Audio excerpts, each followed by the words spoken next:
Évangile de Jésus-Christ selon saint Luc. En ce temps-là, les pharisiens et les scribes dirent à Jésus : Les disciples de Jean le Baptiste jeûnent souvent et font des prières, de même ceux des pharisiens. Au contraire, les tiens mangent et boivent. Jésus leur dit : Pouvez-vous faire jeûner les invités de la noce pendant que l'époux est avec eux ? Mais des jours viendront où l'époux leur sera enlevé, alors, en ces jours-là, ils jeûneront. Il leur dit aussi en parabole : Personne ne déchire un morceau à un vêtement neuf pour le coudre sur un vieux vêtement. Autrement, on aura déchiré le neuf, et le morceau qui vient du neuf ne s'accordera pas avec le vieux. Et personne ne met du vin nouveau dans de vieilles outres.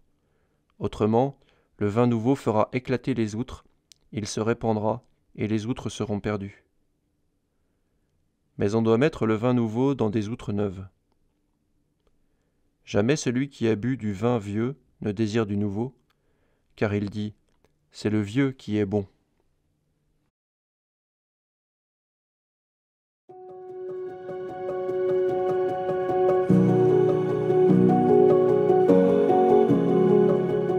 Voilà un passage d'Évangile qui pourra réconforter les bons vivants.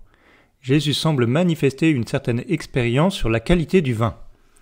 Plus largement, l'Évangile nous montre effectivement que Jésus sait se réjouir et célébrer la fête lorsque l'occasion se présente. Plus précisément, le discernement que Jésus propose dans l'Évangile d'aujourd'hui nous montre la nécessaire complémentarité entre différentes attitudes.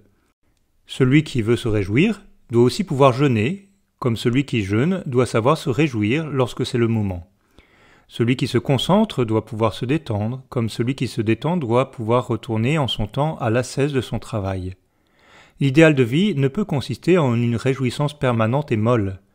La distinction entre le jeûne et la fête contribuera à bien structurer notre vie.